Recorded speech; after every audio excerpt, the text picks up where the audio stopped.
Welcome back. My name is Cindy, and on this channel, I help you to pinpoint ways on how to improve your romantic and parental relationships. In this video, I will help you to understand and decode the different ways of showing love. So be sure to like this video, subscribe, and click that notification bell.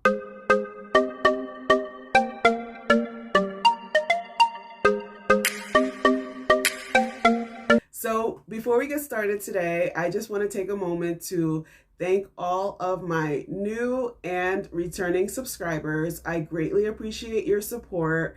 Thank you for watching all of my videos. Thank you for your comments. Please continue to share my videos. I have been exploring different video styles over the last few weeks, and although I will continue to appear on camera from time to time, I hope you enjoy my content when I use images and voice along with music. Without further ado, let's get started. So, have you been able to pinpoint how you express and receive love? The action of love is different for everyone. Love isn't something that you can just say.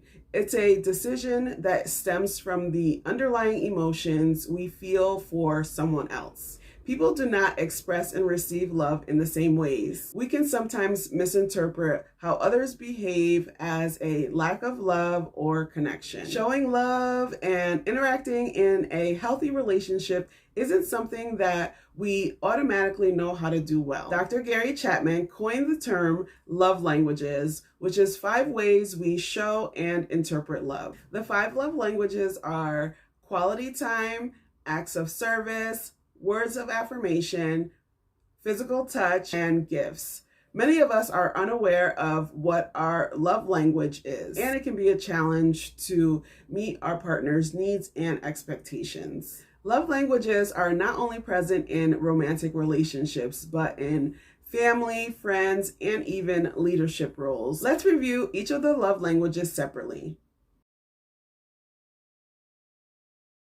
Do you crave alone time to be with your partner so you can talk and connect? Quality time is probably your love language. Quality time can also mean sharing meaningful activities together. Distractions, postponed dates, or even the failure to really listen to someone whose love language is quality time can be extremely hurtful to them. This love language is all about undivided attention and just spending time together and getting to know each other on a deeper level.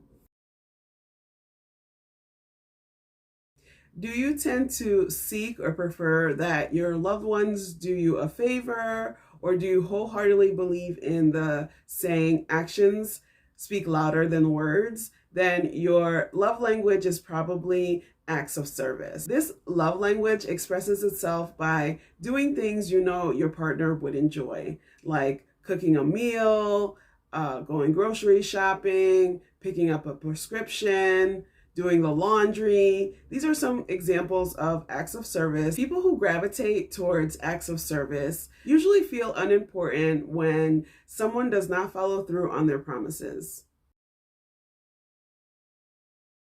Do you enjoy hugs, cuddling, or even holding hands? Your love language is probably physical touch. For people with this love language, nothing is more impactful than a physical touch from your partner. It doesn't necessarily mean over-the-top PDA, but it's about feeling connected and safe. If your partner's love language is physical touch, they will feel unloved without physical contact. And words or gifts will not change that. They want to feel you close by, not just emotionally, but physically as well. Does hearing the words, "I love you," "You're beautiful," "I appreciate you," make you feel loved? Well then, words of affirmation is probably your love language. Words of affirmations can be compliments and reassurance that confirm inner love. People with this love language often want to hear from their partner for reassurance that they are loved. This love language expresses love with words that will build your partner up. Do you anxiously await for holidays, anniversaries, birthdays to see what your loved one will give you? If so, gifts is probably your love language. And when we talk about gifts, it doesn't have to be something extravagant. It's more so a gift that is thoughtful.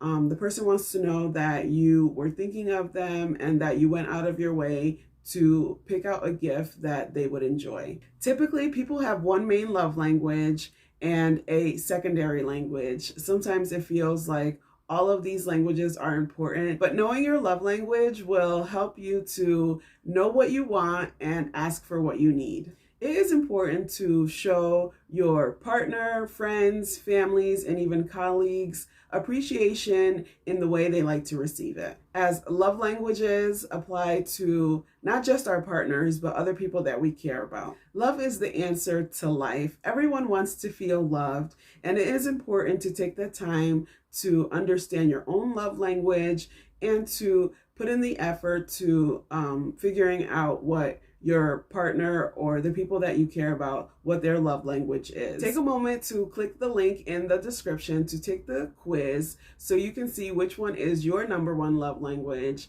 and ask your partner to do the same. Have a discussion and comment below and let me know what your results are. I hope this video was helpful. Please subscribe and I will see you in my next video. Bye for now.